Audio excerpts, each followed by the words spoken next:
What is up, Ridge Runner Nation? Welcome back to another Ridge Runners Live, this time with Katie Rozar. We'll be covering her ninth place finish at the Long Haul 100 miler recently, just in Florida, her second attempt at this race and the 100-mile distance.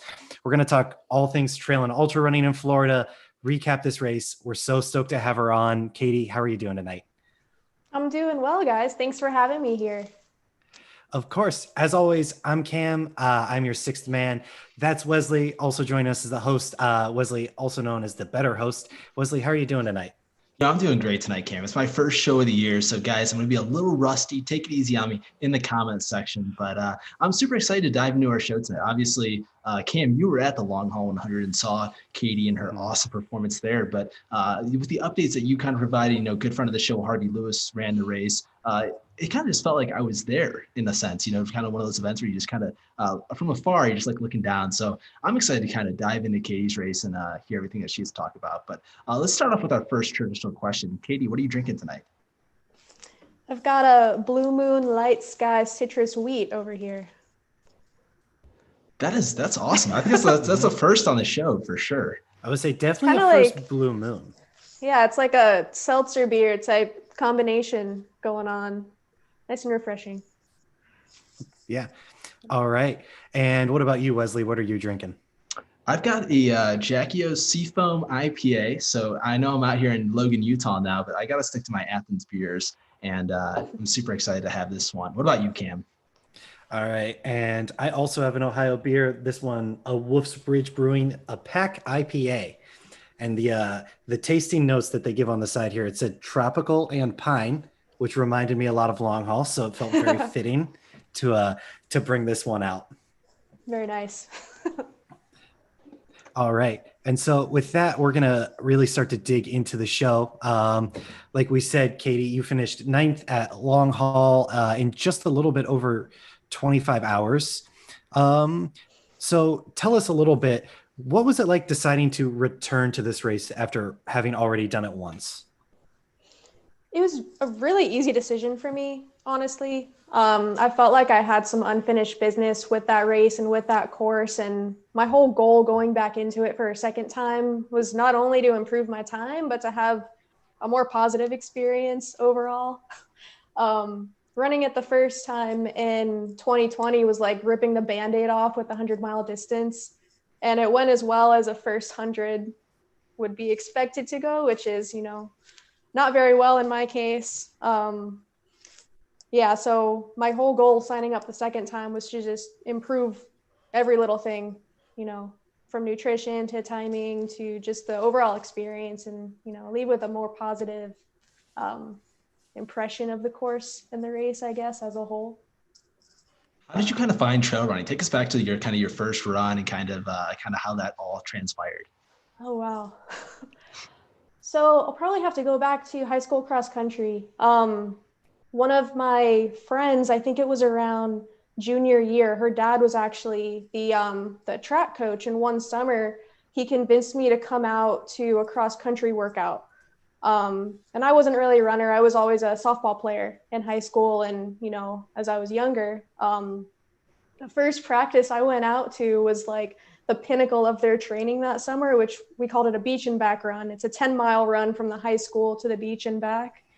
And I had never run that far before. And I had no idea, what the cross country team was all about. And this was my first impression. So it was kind of, a shock to me. But after that, I got pretty hooked. I got on the cross country team. I started, I was JV, but I loved it. I was always a solid mid-pack kind of runner, really enjoyed it. So that was the first trail run, I guess, that I did. When I went to college, I ended up as a walk-on for the USF cross country team, which was pretty exciting. So I did that for a while. I stopped running after college and picked it back up after probably a few years out. The first trail race I did was a 10-mile trail race called the Claw. And that really got me hooked on competitive trail running in the area. That was my very long story, roundabout way of explaining how I got here. Yeah, of course. Quick follow-up question. When you say that you kind of went away a little bit from running after college, were you experiencing like any burnout or anything after graduating from USF? I know that's pretty common, especially amongst women who run collegiately. No, not at all. It was the opposite, actually. I really like dived into my work, and that was my focus at the time, and exercise and everything else kind of got put to the side. So I was more focused on having career success and, focusing on doing the best I could in that aspect, and running and everything else got put on the back burner. So no burnout from running or sports at all. It was more what ended up happening eventually was Mhm. burnout from work. And that's when I, turned back to running as the outlet to, help with anxiety and stress and all those things. Yeah, of course, definitely a very relatable sort of outcome there, like turning to this like blow off the steam, you know. And Yeah. you said your very first trail race was a 10 miler called the Claw. And looking at your ultra sign up, your transition to that 100-mile distance was actually relatively quick. I think you did one 50 miler, one 6 hour, and two 50Ks leading into that. And you said earlier, well, with doing the 100-mile or distance, you just wanted to rip the band-aid off. Going into your first long haul 100, how prepared did you feel for it? Not at all. Absolutely not. I did not train enough. I was not prepared. In my mind, I think I thought that I was, but after the race, I knew that, going back the second time, that was something that I really needed to work on and, you know, prepare a little bit more. Like I look back on how much I was running the months leading up to the first long haul, and it was not nearly what it needed to be. But, you take the lessons and you learn from them and do a little better next time. Yeah, of course. Definitely remember feeling that way after like my very first 50K, just being like, oh, I was not actually ready for this, No, yeah. No, and Um, speaking of first 50K, the first mhm, 50K that I ran was a road race, and I signed up for that one without having run a marathon or any race longer than a half. And I felt the same way, mhm. wildly unprepared, and you don't really realize that until, you're done with it. Yeah. Do And you then think so with, that's? Oh, sorry, Cam. I'm gonna AJ Hawk you real quick, and you yeah, can yell at really. me. You can yell at me later. But I just have a quick question. How did you think that helps, helps you prepare for more future races, kind of going into it? So obviously, like jumping into your first 50K, maybe be a little unprepared. Jumping into your first 100-mile, a little unprepared. How do you think those lessons actually prepare you more in the future than maybe like being super dialed in for that first experience? I learned more from mistakes than knowing every single little thing that's going to lead to success, if that makes sense. Because, as a runner now, I'm not coached, and my coaching has been, the ultra running community around me and different articles that I read and podcasts and books and all these things, and my own mistakes. That's the biggest teacher that I've had and the biggest coach that I've had is, trying something. If it doesn't work, something needs to change. So in some cases, let's go try to run 100-miler without training that much. That doesn't work. That needs to change. So Yeah, no, that's great. Cam, what did you have? Yeah. I do also want to clarify with you saying you AJ hawked me. I don't know if anybody listening or Katie actually understands what that means. It's just a reference to the Pat McAfee show, which we're both fans of. But to kind of follow up, Katie, because of COVID, there really were very limited racing opportunities. If you wanted to get out and get more experience just at the ultra distance, whether it's 50K, 50 miler, 24 hour, something like that, you didn't really have that opportunity. But what was like the biggest then change in your training between long haul 100 first attempt and this year's race? way more consistency. So I focused a lot more on just being consistent and, having better base weekly mileage. And I think for the first half of 2020, I was really good about that. And I had, 200 to 300 mile months and was pretty happy about that mileage. I did get injured, halfway through the year, and that kind of put a damper on it. But the main focus was just cranking out the base mileage and, building bricks. Mm-hmm. Totally. And that's kind of the fine line to walk, is like more miles is always better until the moment that it's not. Yeah. And then more miles is terrible. Yeah. Definitely have my own learning experience with that last summer as well. But so going into this second, well, actually, let's back up a little bit. Going into your first attempt at the long haul 100, where were you at as far as goals? Did you have a time goal? Did you have a place goal? Or were you just like, I'm just going to finish? Like, I just want to do the 100-miler. So that's actually really funny because I'm very number driven. And I think a lot of runners are, everything is based off time and mileage. And, we're always surrounded by all these numbers. So in my mind, and never having run that far before, what made sense to me was crunching numbers that I thought were attainable. So I calculated all my pacing and everything that I thought I'd be able to do. And I had a time goal. I had like specific time goals for each loop. And it's easier to set goals like that for long haul because of the format. So I had I made a spreadsheet and, it was super planned out. And I thought, this is easy. Like, this is going to be no problem. And my goal for that first race was to finish it in like 20 hours. And I realize now how, ludicrous that goal was for me personally and at that level of my training. So that was a really big wake-up call. Going into that first one, that was the goal. I had like, a list of A, B, C, D goals. The first was, 20 hours, 24 hours, getting under that Western States cutoff time, and then just finishing. Yeah, totally. And especially with a race like long haul, a lot of people look at it and your immediate response is like, I can run so fast at this race, because you see crew all the time. You're never very far from aid. It's very flat. There's only one small section of the course that's very technical, having run on it myself. And I will also say I had to like talk Max, who we were there crewing, down a little bit from his 20-hour goal originally going into it. And I know, speaking of grand goals, maybe not know what you're in for. Wesley's promised to finish top 5 at Rim to River 100. We all know the ridiculous goal that I've mentioned before. Oh yeah, we're gonna get there. That's some big news, but I'm super excited for that. But we'll talk about that another time. Katie, I want to start off now, kind of diving into your deep dive for the long haul this year. Kind of just take us through the beginning part of the race and kind of like how things transpired on race day for you. Yeah, so the beginning of the race just felt completely smooth and comfortable. I would say miles at least 1 to 50. And I think a lot of that was due to the lessons that I learned from the previous year. So this year I mixed in, very easy pacing, easy running with bits of walking, which was really weird for me because for the most part, I don't mix in walking with my running at all. So that really helped though.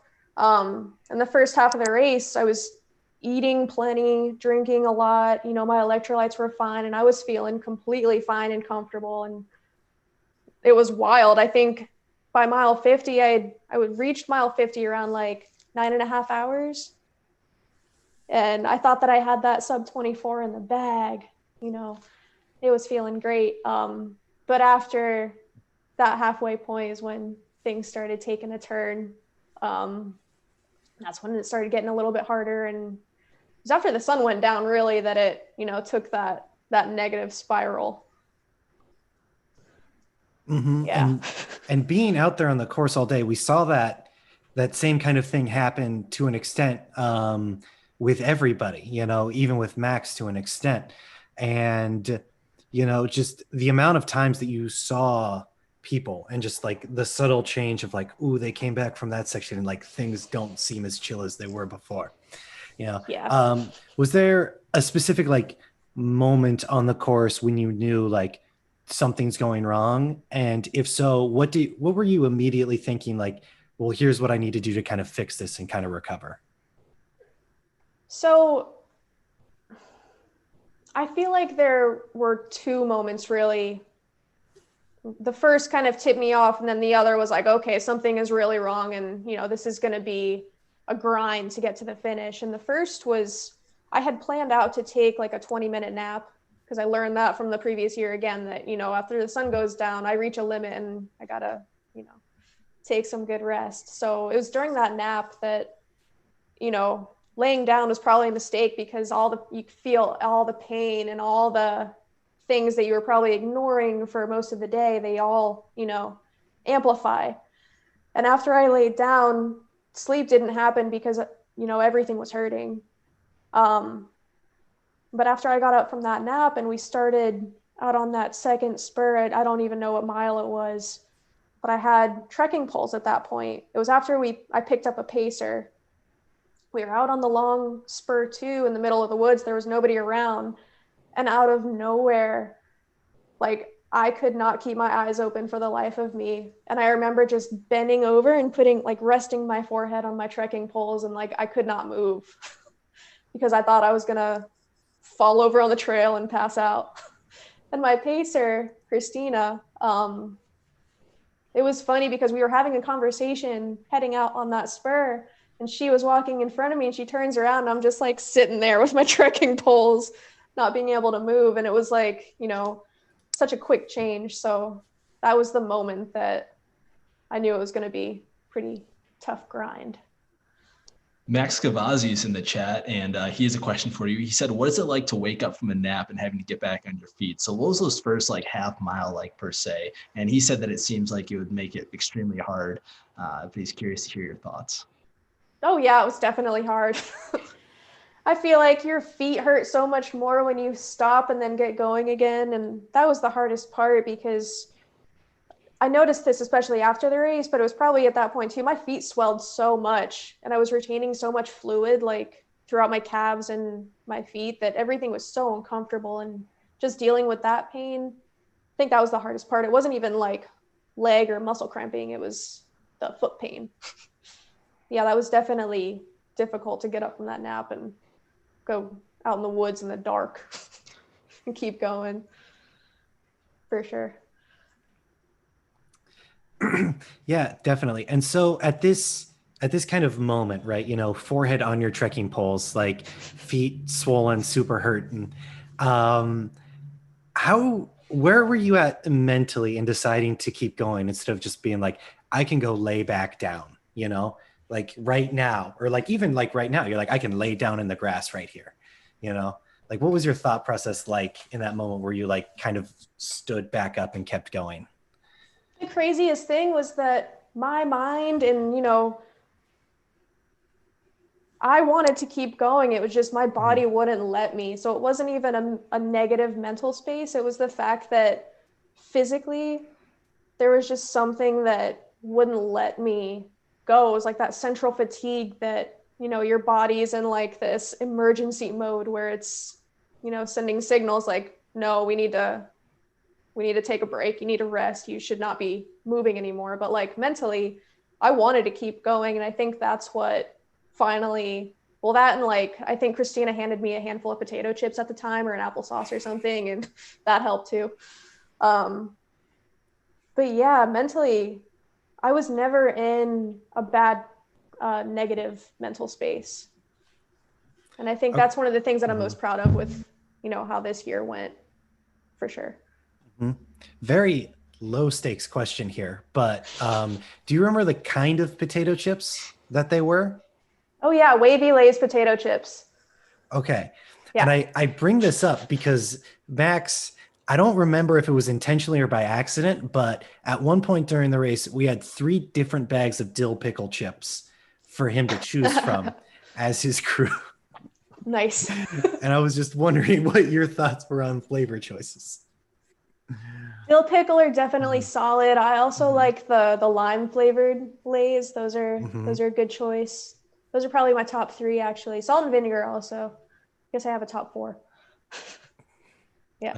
Everyone probably knows at this point Cam's awful potato story chip from the Mohican 100 when he was facing with the salt and vinegar. I think we've all heard it 1,000 times at this point. But Katie, what was it like coming out of that dark moment? Obviously, your mental headspace, you were locked in the entire time, but kind of like when you're on the rebound, what's it like? Kind of like, okay, let's regroup here. We can still finish this thing with super awesome time. What was that moment like for you? I I think it was just the thought that, you know, I went in with the thought that not finishing wasn't an option. You know, I did it once, I can do it again, no matter what happens. Like, I know I can cross that finish line. It's happened before, you know.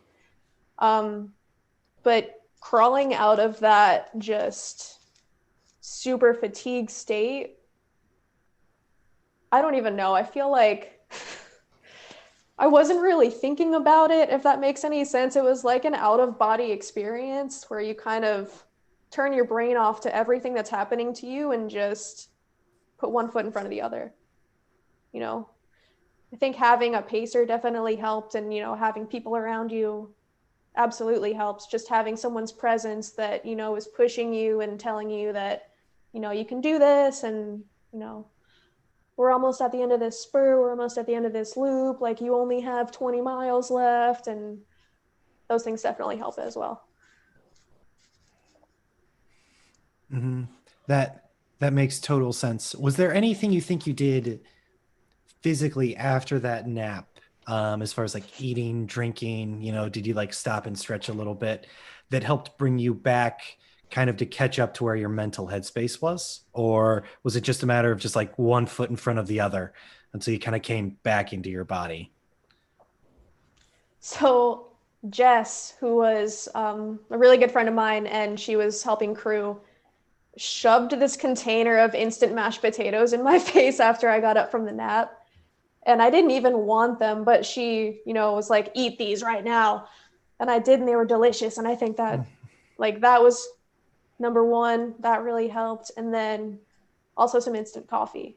That really helped as well. Some, you know, nice hot coffee, because it got pretty cold at night for me. I don't know about you guys. I know you're used to some pretty cold temperatures, but, you know, I had the puffy jacket on and some sweatpants, and it was pretty chilly at that point.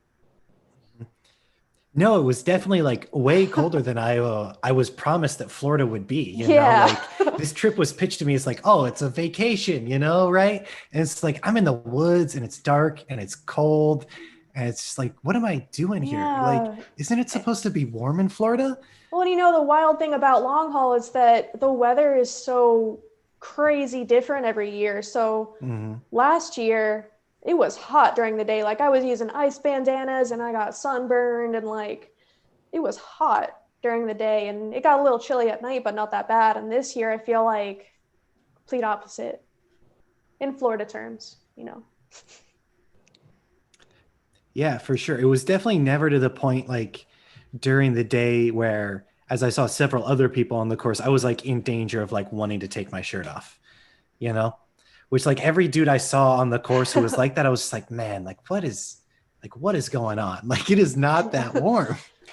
I know, it was so weird, and the heat was kind of deceiving too, because we'd get in some of the spots on the course where there's more sun exposure, you feel that heat, but as soon as you got in the shadows and, you know, in the shade, it was cold again. So it's kind of hard to judge the heat on that day.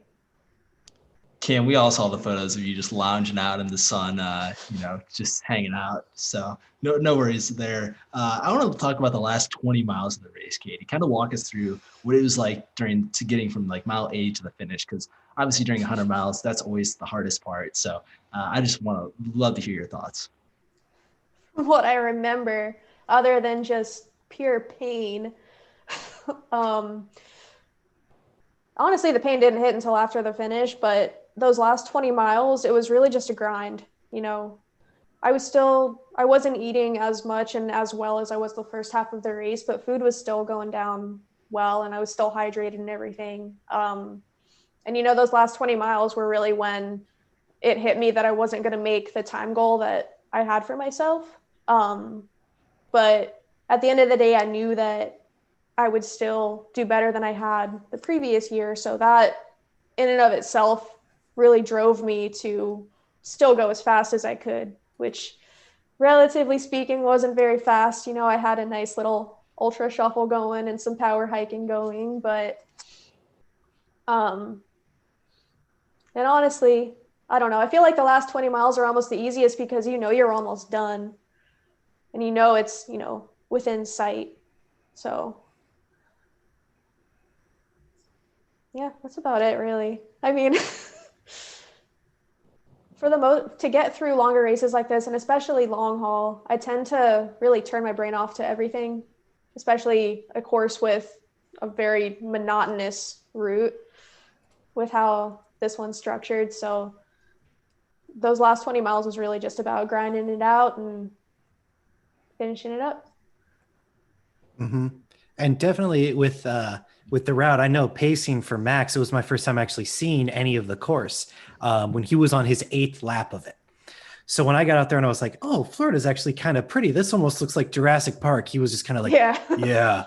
Like he did not want anything to do with me being like, oh, is Florida cool? But I gotta ask though, which spur was his favorite? Did he have a favorite or a least favorite?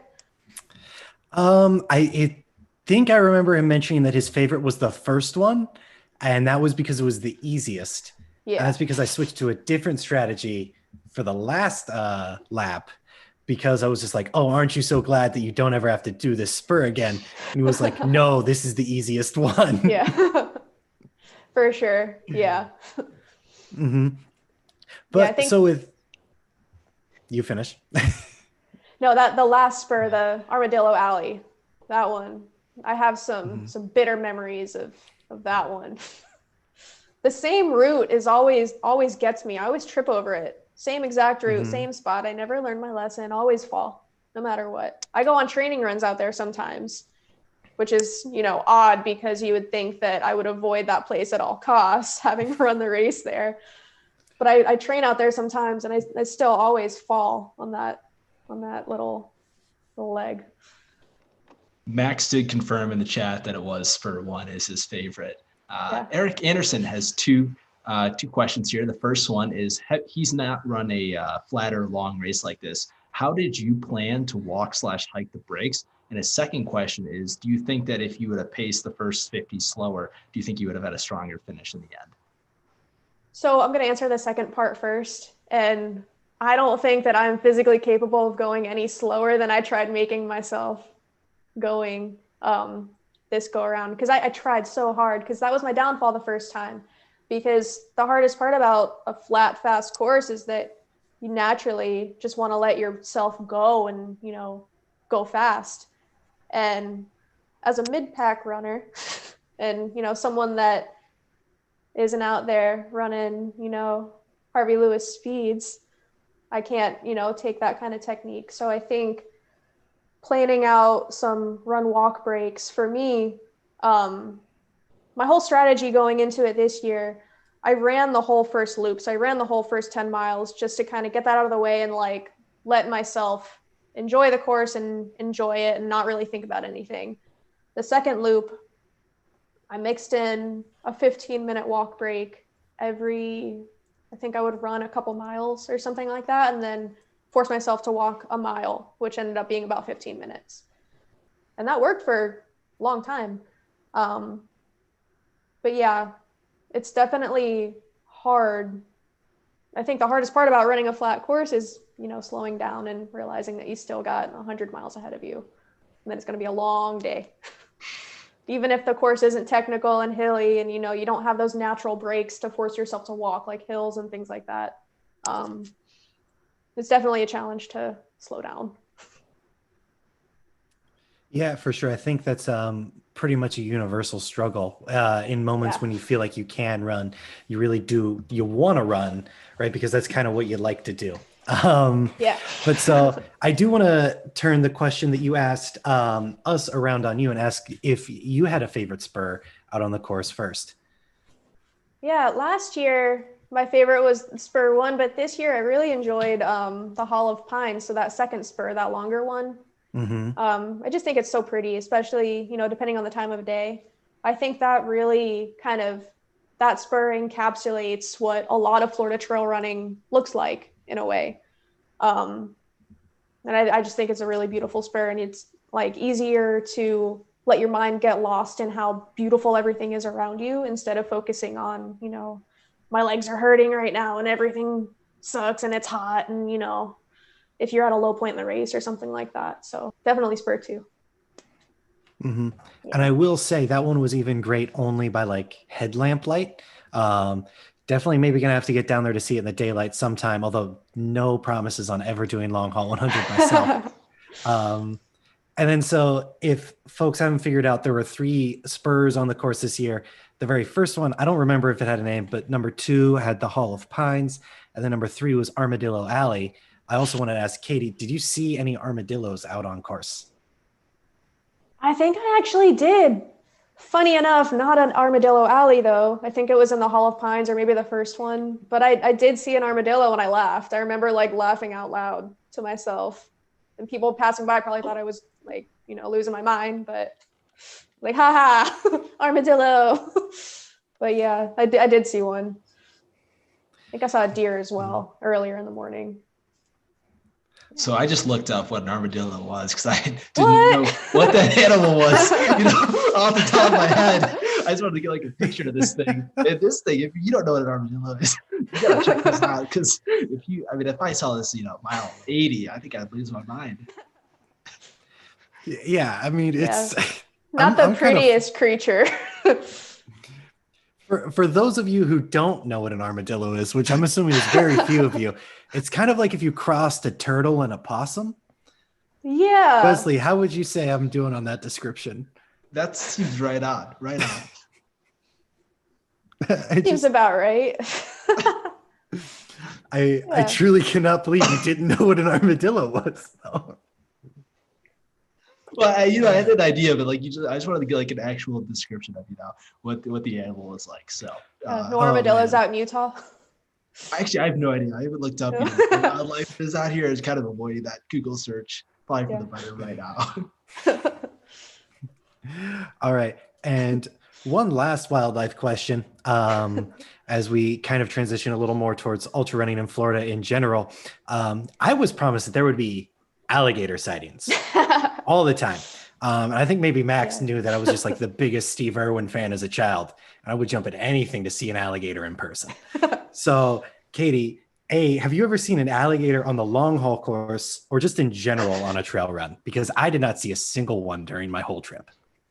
So yes, on the long haul course, but only as a hallucination.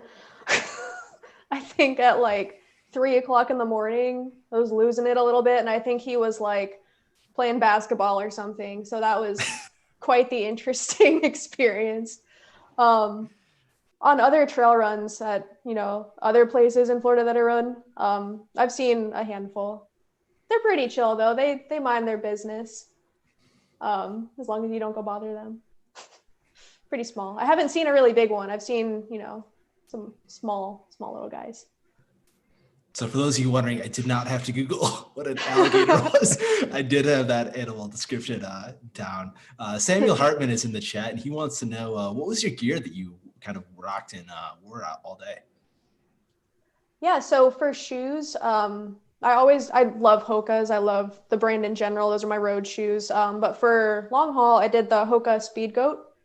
I really love those shoes. I have no problem with them at all. So I did those. I ran in a hydration belt. So it was an Ultimate Direction. I think the utility belt, that worked really well. Handheld water bottle. The nice thing about long haul is that you don't need a hydration vest if you don't want to wear one. You really don't need to carry anything at all if you don't want to, because their aid is so frequent. I don't know. What other, I had a hat on, I had some sunglasses on, some Gooder sunglasses. Yeah, that's about it. I don't know any specific gear. I mean, I used some trekking poles later on. Those helped a lot for sure. Yeah. Samuel can always follow up if he needs to. I will just also say gear choices were clearly on point, because as we noticed you leapfrogging with Max, and a little bit of the impetus for this show, for people who don't know, is that my girlfriend saw Katie and was just like, don't you just love her vibe? Like her whole aesthetic is like so on point. I try to stay cool, calm, and collected most of the time. That's the goal, at least, After midway, I can't promise anything. I don't, after it gets a little rough. I definitely know that towards the end, and especially that last loop, that was, tunnel vision, not saying hello to anybody on the trail. I felt really guilty about that afterwards because people would like, I know that people waved at me and, you know, I like the format because you pass people a lot and you can say, oh, good job. And I love that vibe. But on that last spurt, I did not return anybody's greetings. And I was so like just focused. And I felt so guilty about that afterwards because that's not how I run, you know, in training or in races. So yeah. Sometimes it's tough, you know, when you're just in that dark spot. Like it's just, you know, even just saying like hello to someone is just, you know, challenging. Or it's too much work, too much effort. Exactly. I can't do it right now. I just, if it comes to me, I just like don't make eye contact. I'll just look down. Just right here. Yeah, for sure. One final like long haul 100 question that I have at least is, will you ever come back, you know, for a third time maybe and go sub 24? I think this is something I could possibly see in the future. We'll see. Yeah, that's a funny question too. Right after the race, I told Lauren, my fiance, that, you know, I feel like everything went exactly to plan and I don't know if, you know, I can do any better than I did this time. So right after the race, I told her, this is it. You know, we don't have to come back here. We'll do a different 100, you know, but I think I'm done with long haul. But, you know, a week later, 2 weeks later, I want that green buckle. I want that sub 24 buckle. So it'll happen again. I don't know about next year, maybe next year, but I'll definitely revisit and shoot for that sub 24 for sure. That's really great to hear. Got some questions about trail running in Florida in general. Obviously our audience is a little Ohio and then specific like central Appalachia centric. But what would you say about like the trail community in like that St. Petersburg, Tampa area where you live?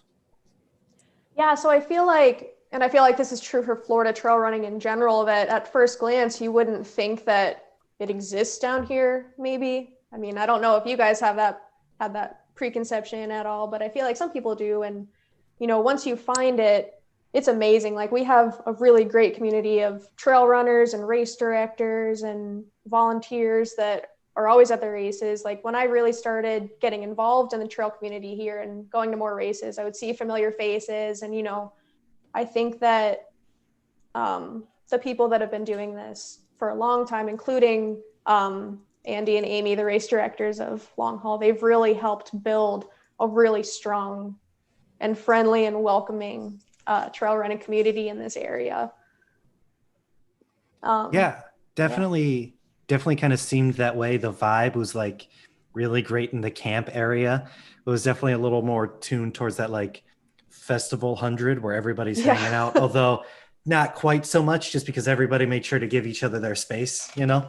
Although there was definitely like some Grateful Dead and some other music like that playing at several points. But so one thing we noticed in researching for the show, Katie, was that you've never done a race outside of Florida. Have you ever wanted to race outside of Florida, or do you have any desire to in the future?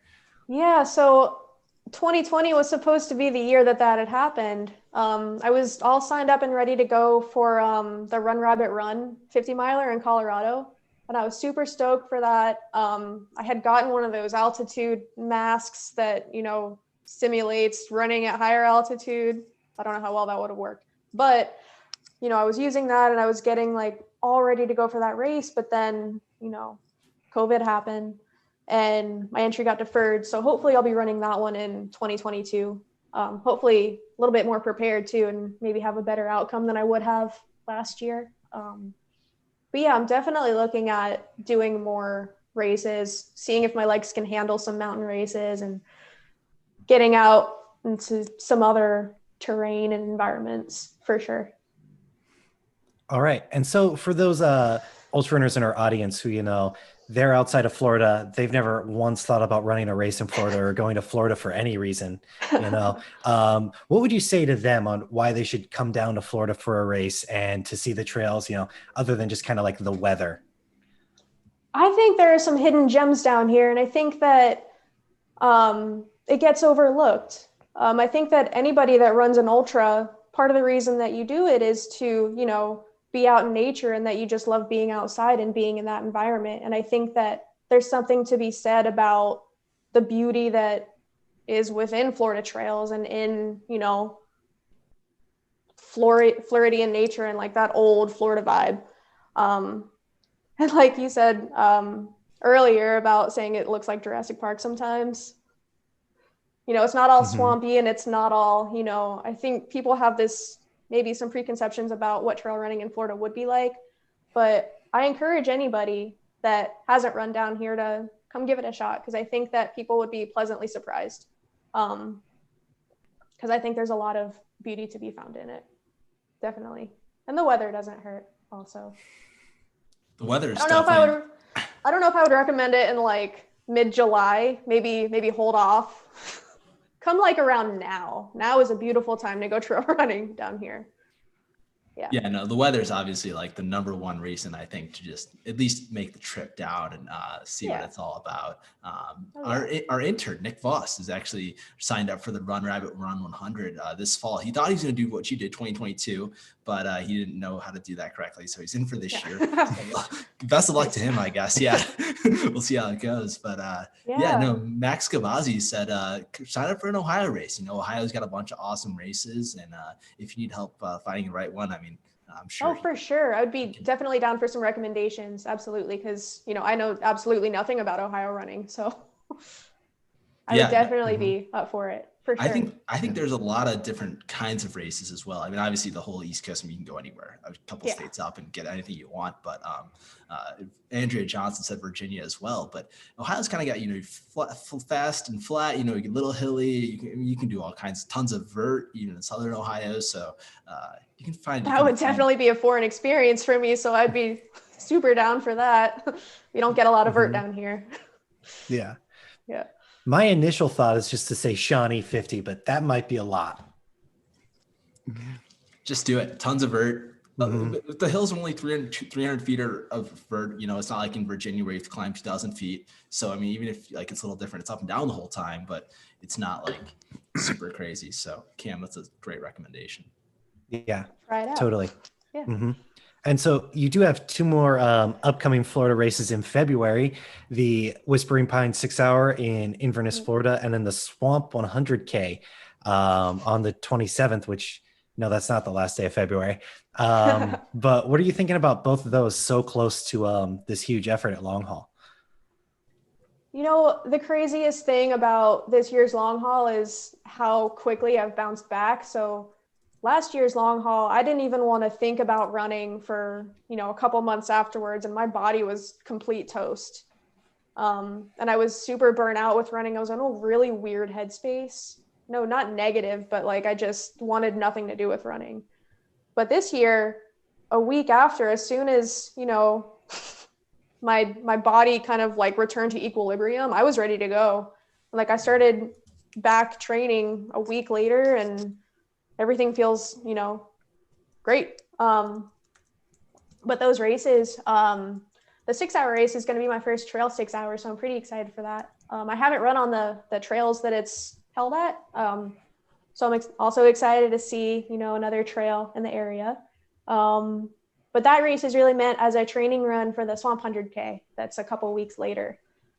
And that one's supposed to be pretty tough and technical trails as far as Florida goes. So that'll be an interesting challenge. That one's kind of formatted like an invitational. So I think there's only maybe around 10 people doing the 100K distance. So that'll be interesting too, knowing that it's pretty slim field out there. We're excited to see you go win that one in a couple weeks. Kind of going off that, did you, for the long haul, I mean, did you sign up for those two races before long haul, or did you kind of just after you finish long haul be like, okay, I'm recovered, I feel good, I just want to hop in two more in February?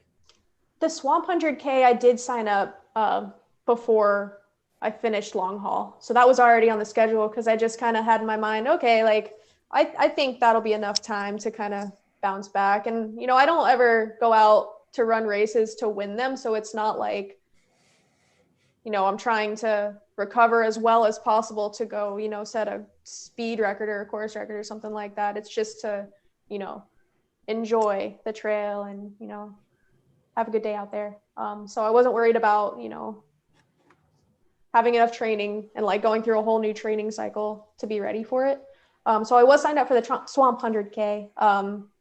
The Whispering Pines 6 hour was kind of a last minute type thing. I saw some people that I knew were doing it already, doing the 12 hour. So there's a 6 and a 12. I saw some other people were doing it and I had FOMO. So I went ahead and registered. That's always the best way. I mean, if you just ever feel like, hey, I just got to get in this race, you know, all the friends are doing it. I think a lot of people can relate to that. You kind of mentioned that, you know, you don't really set goals like, hey, I'm going to go win this race, but you do, on people that follow your Instagram, you do set like awesome goals. Like, hey, as like a mid-packer, like, hey, I want to go out and finish a race in this time goal. And I think that takes a lot of courage. A lot of people can look up to that because not a lot of people do that. I think, you know, especially as a mid-packer or the back of the packer, it's hard for some people to be like, hey, this is exactly the time I want to go, because you can be nervous, a little inexperienced or whatnot. So I guess, like, how did you kind of find comfort in that? And then how do you kind of use that to like your advantage in races? Yeah, so I've always been like super all about being transparent about my training and, you know, things that I do, products that I use, and things that work for me and things that don't work for me, because that's how I learned and that's how I got into trail racing. So, and being a mid-packer and setting time goals like that, I feel like it's super important that people know that you don't need to be some elite racer or be some, you know, top tier runner to set goals like that for yourself. You know, you can still challenge yourself and push yourself as far as you want to and as far as you think to, you know, find what your limits are. And it's perfectly okay to do that, you know, even if you're not going to win the race. Because I feel like running is both personal and, you know, it's a group thing. It's highly personal in that you can set these goals for yourself and, you know, push as far as your body will allow you to and see what those limits are. But that's like juxtaposed against, you know, this awesome community of people that are also, you know, pushing you at the same time and, you know, working towards that same goal as well. But yeah, I think that it's important that, you know, everyone sets goals for themselves and continues pushing and seeking out what their limits are. Yeah, that sounds great. And keeping that in mind, you've posted a few things, you know, about like your training and what you're doing to like get ready for these races. But as I learned down at the race, speaking with some other folks, excuse me, is that ultra running in South Florida has like a very particular kind of character in how you train, especially for races outside of Florida. So do you want to talk about that for a second? In what way? Yes, that's fair. That wasn't really much of a question. But yeah, so just like the unique challenges of trying to replicate terrain in other places in South Florida. One example is that's always given is people are running like highway overpasses to get all of their hill training in. Yeah, there is no vert in Florida. You really have to hunt it down and find it and, you know, work with what you've got. So I live near the Pinellas Trail, which is a very long paved trail for bikers and runners. And there are a lot of little like overpass bridges, and that is my vert. That is where, you know, I'll go run those overpass bridges a million times to get any semblance of what hills are near me. You know, I'll run stairs and do things like that.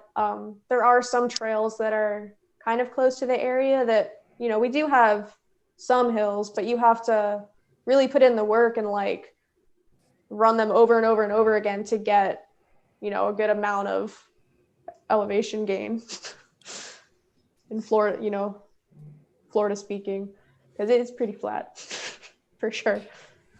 Yeah, for sure. And then I also remember from the long haul, just these very short patches of just like sand, just like randomly out in the woods. And I'm just like, why is there sand here?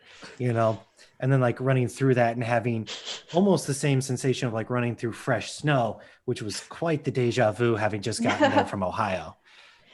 Yeah, sugar sand, you know, you hate it's good and it's bad. It's great for training because it crushes your legs and really makes you work for it. But then at the same time, if you're racing in it, it is not easy. As I'm sure I have no idea what it's like to run through snow because that's something that I've never experienced. But if it's anything like running through that soft sand, it's a quad crusher, not easy, not very enjoyable. Mm-hmm. As far as fresh snow, it depends on the depth, but like if you get like a good 3 or 4 inches, like the stuff you kind of have to plow through, it's very fun until the moment it's not. And then it's no fun ever again.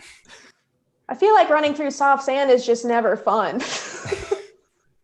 Yeah, I don't know. Snow over sand, I think, every day. Like sand is hard. I think it's much harder than even like a ton of snow. I think Especially like if you mix it with a hill too. Mm-hmm. That's another beast. Yeah. Yeah, totally. And then just one last one, but obviously you mentioned, maybe don't come to Florida for a race like in June, but they also do say that like heat is the poor man's altitude. So how do you feel about like that extreme heat and humidity in the summer? Are we going to catch you on Strava doing any like 1 p.m. runs in July? Oh yeah, I still do that. I still do those things. I think that you Mhm. definitely need to, work up a tolerance and do with heat training. But I still definitely train through the heat of the summer. Absolutely.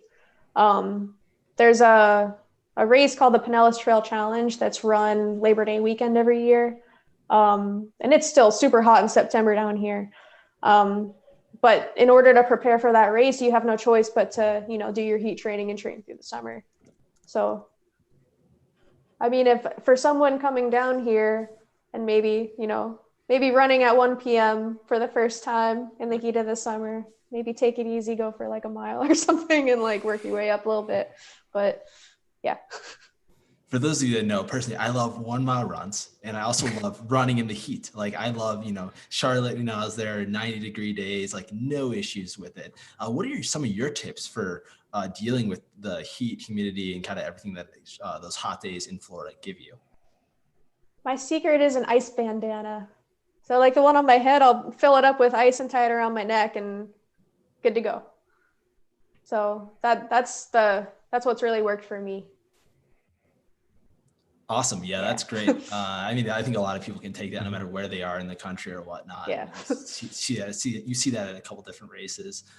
Cam, I think you had something here. Nothing other than like just going to our quick questions that we always end the show with, Wesley. But we can go ahead and start those now. And so, Katie, what's one thing that you can't leave an aid station without? I'm a pretty simple girl, so some water and potato chips. All right. And do you have any pre-race rituals? Oh yeah. Eat a bagel with peanut butter, drink a cup of coffee, and use the porta potty. I think One, use two, the three. porta potty is everybody's pre-race ritual. Oh yeah. Yeah. A few times at least, usually. Oh yeah. And then do you have any post-race cheat meals or like big indulgences that you do? Yeah, lately it's been pizza, like a big wood-fired pizza with pickles on top. That's been the go-to recently. Okay. Can't say I've Before ever had. I was in like a burger kick. I don't eat veggie burgers before. I don't eat meat, so like a nice big like Impossible burger. That's another one. French fries. Yeah. Totally. And I don't think I've ever had pickles on pizza, so I don't quite know what to make of that, but I'll give it a your try. word for it. We'll see what I'm craving after the Backyard Ultra in March. Hey, by the time you finish Cam, like at 6 p.m. at night, there'll definitely still be a pizza place open for you. So don't worry about it. Wow, you really had to come at me right now. But yeah, Katie, if ultra running had walk-up songs like baseball did, what would yours be? Probably something from the Beyonce live Homecoming album.